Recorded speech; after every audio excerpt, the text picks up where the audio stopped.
Vi er altså på en tankstation. Den her ligger i Odense, og tankstationer er jo altså i dag steder, hvor man køber meget mere end benzin. Derfor er der hård kamp om pladsen og placeringen på hylderne og inde i køleskabene. Det er det lille firma bag den her energidrik Kult mærket, og for dem, der ikke selv har købt Kult, så har de måske set nogle af de, skal vi kalde dem, markante reklamebilleder for produktet.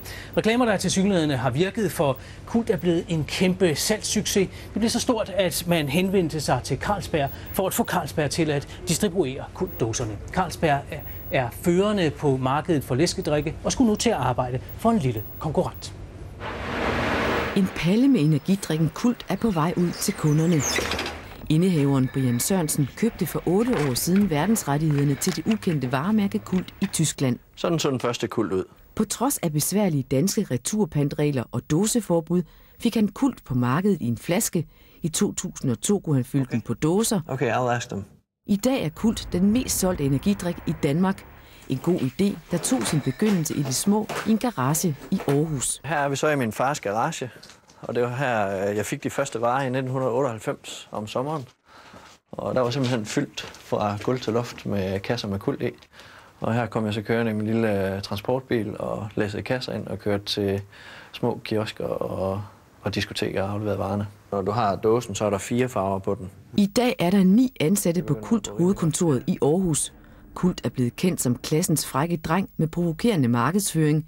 Det gav dem super cool brandlederprisen i 2004. Kult er inde hos de unge. Og ikke uden grund, siger brandekspert Christian Stadil. De er cool kvad deres anderledeshed i forhold til at agere anderledes markedsføringsmæssigt, specielt på markedet. På den her lidt sexede og lidt kantede, lidt provokerende måde, der var de nok nogle af de første. I hvert fald herhjemme. I 2004 skifter Kult distributør. Det bliver nu Carlsberg, der skal stå for at distribuere Kult ud til tankstationer, kiosker og supermarkeder. Vi regner med, at det var den største distributør i Danmark, og de kunne virkelig tage vores produkt helt op under skyerne. Det skete bare ikke. Tværtimod, salget faldt med 25%. Det vi kunne se på tallene, det var, at de faldt uge for uge, og vores produkt det var ikke i køleskabene, som det skulle være ude i butikkerne. Vores hylder de blev ikke fyldt op, så det endte med, at vi måtte hyre vores egne sælgere til at gå ud og fylde hylder og køleskab op ude i butikkerne. Og det var ikke det, I havde aftalt med Carlsberg? Nej, vi havde aftalt, at de skulle fylde hylderne, og de skulle sørge for, at køleskabene de var fulde, så kunderne altid havde vores produkter.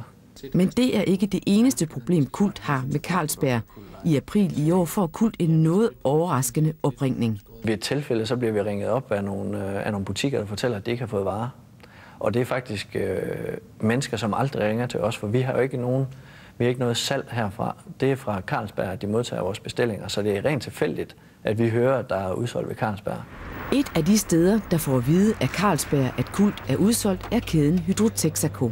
Hydro Texaco var en helt ny kunde for os på det tidspunkt. Det er den første tilbudskampagne, vi overhovedet skal køre med dem. Så det er meget vigtigt for os, at den her kampagne den bare er til 13-tal.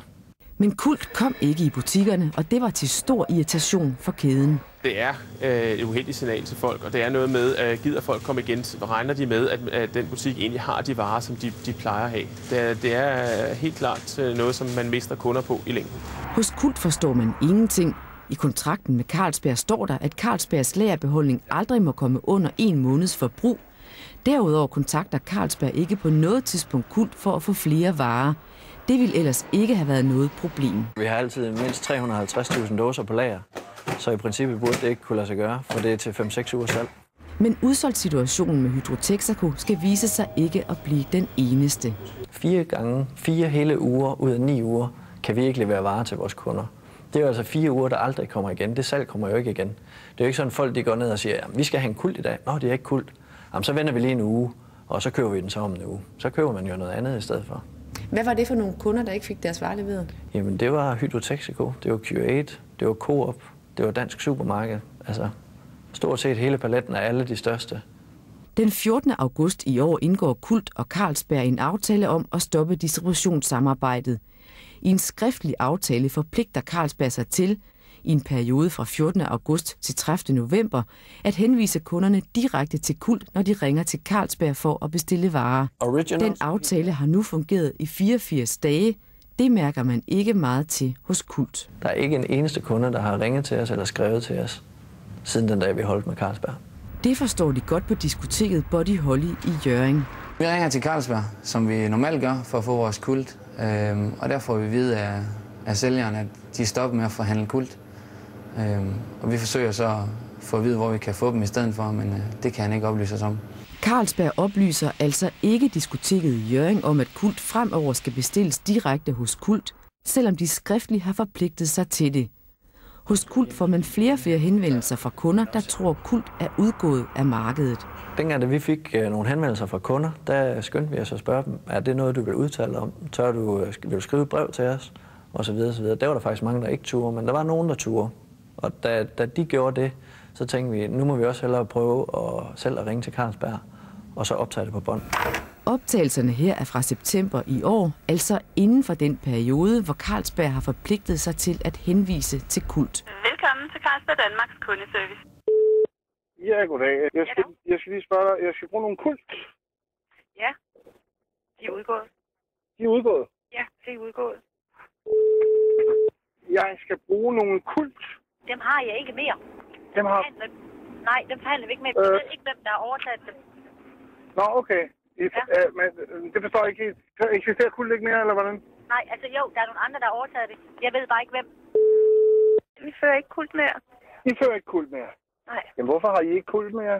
I klarer der, til os, ja. Fordi kult ikke vil samarbejde med os mere. Okay. Jamen, jeg prøver lige at ringe ind og høre, hvad han sagde. Jeg sender det lige på nettet. Det er bare i orden. Du har ikke nogen telefonnummer eller noget? Slet ikke. Kult hyrer nu advokat Ankerleden Andersen. Det var den advokat, der førte sagen for Hirtshals Mejeri mod mejerigiganten Arla. Han sender en skriftlig henvendelse til Carlsberg, hvor han beder dem overholde aftalen om at henvise til kult. Det står bøjet i neon, at man loyalt skal henvise de her kultinteresserede kunder til kult, således at man kan blive ved med at sælge sit produkt. Og det, en klient kunne konstatere, det er, at den henvisning sker ikke. Det, der er ekstra skærpende og ekstra alvorligt, det er, at så sender vi et høfligt brev til Carlsberg. De lover og indskærper over for deres sælgere, at det her det må ikke finde sted. Og alligevel så finder det sted fortsat. Den påstand beder vi Brian Sørensen afprøve den 27. oktober i år, altså inden for den aftaleperiode, der er med Carlsberg. Vi beder ham ringe til Carlsbergs kundeservice. Kan jeg bestille nogle kult hos dig? Nej, kult kan jeg desværre ikke klare. Nå. Det forhandler vi ikke mere. Lige et øjeblik, du. Fordi du siger kult, ikke også? Jo. Men kult, den har vi jo ikke mere. Okay. Den er jo udgået. Ja, du siger nogle... 10 kasser kult. Jeg har ikke kult længere. Nej, det har du ikke. Nej. 3 gange får han at vide, at kult er udgået af sortimentet. Ingen af gangene henviser Carlsbergs sælgere til kult. En enkelt sælger siger, at han skal henvende sig til kult, men opgiver hverken telefonnummer eller internethenvisning. Jeg synes jo ikke, at det er nogen virksomhed værdig at opføre sig på den måde. Og specielt ikke en hæderkronet virksomhed som Carlsberg.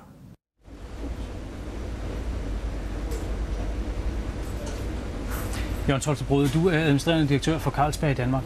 I indgår en aftale med kult om, da I ophæver samarbejdet om, at I skal henvise til kult. Hvorfor gør I ikke det? Det gør vi også. Vi instruerer vores medarbejdere om, at de skal, når der bliver ringet ind og bliver spurgt efter kult, så skal de henvise til www.kult.dk. Men det fungerer tilsyneladende ikke? Det fungerer tilsyneladende ikke, det kan vi se her, og det er meget beklageligt, at det ikke sker.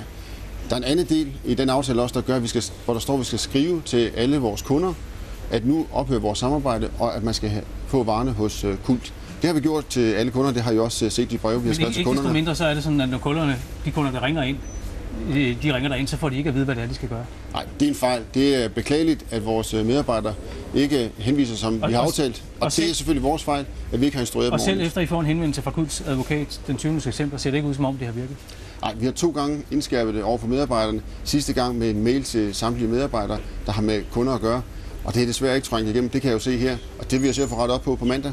Men I er, hvis jeg forstår det rigtigt, så handler I god tro. Altså der er fejl, men det er i god tro. Når jeg spørger på den måde, så er det fordi, I jo altså sætter jeres egen energidrik Burn på markedet. En energidrik, som, det må du vel indrømme, minder meget om kult. Det skal vi snakke om lige om lidt, fordi her fortsætter Gitte Petersen indtaget. Carlsberg henviser altså ikke til kult, som de har forpligtet sig til i den skriftlige aftale. I stedet sker der noget andet hver gang. Kult, den har vi jo ikke mere. Okay. Den er udgået. Det er jo Burn, den er erstattet af. Eller Burn er erstattet af Kult. Okay. Ja. Hvad er det? Ja, det er en anden energidrik i sådan nogle smarte sorte dåser. Okay. Som smager faktisk rigtig godt. Burn er Carlsbergs nye energidrik, som blev markedsført i Danmark 1. oktober i år. Den har været markedsført rundt omkring i Europa, typisk med piger klædt i tøj, der ligner flammer, og med forskellige biler som blikfang. I Danmark har Carlsberg valgt en anden strategi. Brian Sørensen synes, det minder ham om noget, han har set før. Sådan her ser vores Kultpiger ud, og sådan har det set ud siden 1998 med sort top og logo foran. Sådan her ser Burns piger ud, også med sort top og logo foran. Vi har brugt tatoveringer siden 1998, og det er så det første, som Burn de vælger også at kopiere os på. Vores piger er kendt for at gå med svedarmbånd, og det samme bruger Burn altså også i deres markedsføring. Vores markedsføringsbiler har indtil for nylig været en Hummer, og det er nok den samme bil, som Burn også bruger, med samme farver, sort og rød. Vi viser også eksemplerne til ekspert i brands, Christian Stadil. Ja, og sige, det minder jo lidt om hinanden. Jeg tror simpelthen, at deres hensigt har været at vinde markedsandel fra dem. Og det er klart, altså det kan man tydeligt se her. Ikke? Og jeg tror, det primære formål er simpelthen at blive fri for at have så mange dyre lærepenge. Altså, for de har jo set, at det har virket hos Kult. Kult har gjort det rigtig godt, ikke? Og de har jo haft en rigtig flot vækst i mange år. Hos Kults advokat er der ingen tvivl. Det mener vi er i strid med markedsføringsloven. Det er åbenbart, at der er en lang række elementer, der går igen i Carlsbergs markedsføring, og den markedsføring Kult har. Det er også åbenbart, at den viden, som Carlsberg har fået i hele konceptet her, den har de fået gennem deres samarbejde med Kult. Og hvad er der i vejen med det?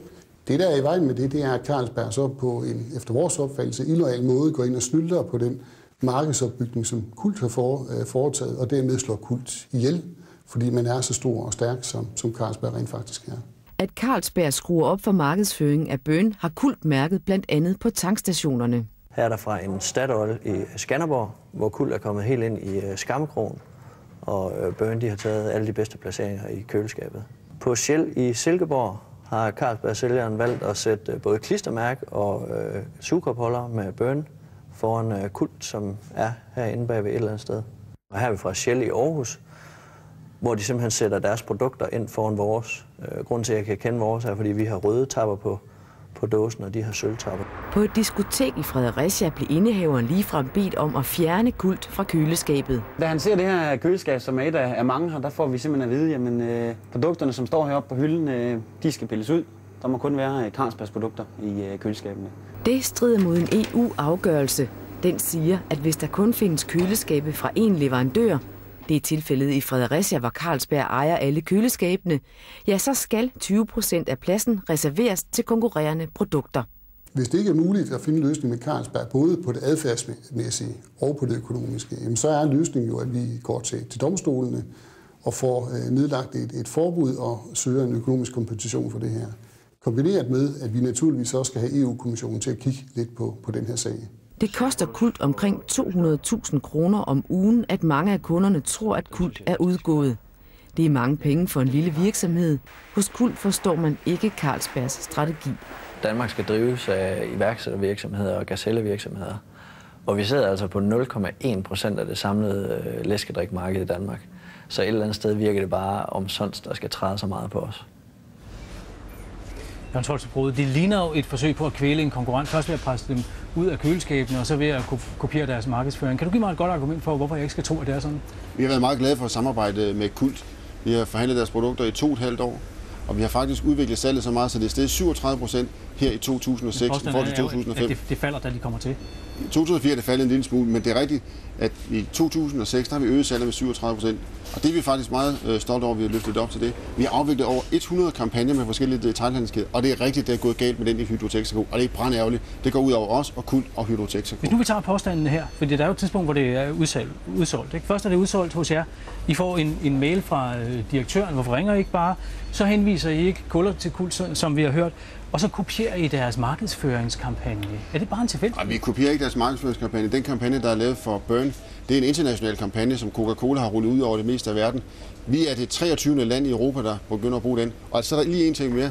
Det med at anvende tatoveringer og svedbånd, det har Carlsberg og Tuborg altså brugt i mange år.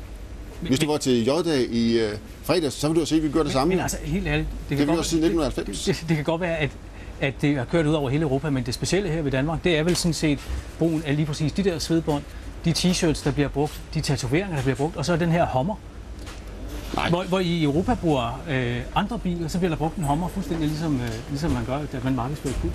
Ja, det er tilfældigt, hvad der bliver brugt i de forskellige lande. Det er en international kampagne, som bliver afviklet, og som sagt, så er vi det 23. land i Europa, der lancerer det er tilfældigt, at det fuldstændig kommer til at ligne det, som Kult gjorde. Ja, det må jeg sige, det har ikke noget med. Det er ikke et forsøg på at plagiere. Vi ønsker at stå selvstændigt og markedsføre vores egne mærker på en selvstændig måde. Du kan godt se, at det ligner en tanke, ikke? Ja, jeg kan se, at du har fået tanken i hvert fald. Ja. Er du ikke bange for at komme til at stå i en situation som Arla, at Carlsberg kommer til at ligne et firma, en gigant, der tryner de små? Det håber jeg ikke, vi kommer til at stå på den måde. Vi har været meget glade for samarbejdet med Kult, men det blev opsagt af Kult på deres initiativ. Så du er ikke bange for, at Carlsberg kommer til at ligne Arla? Nej, det håber jeg ikke, der er det, der ligner her. Vi ønsker Kult held og lykke med deres arbejde fremover, og håber, de får en god vækst i deres salg også. Tak skal du have.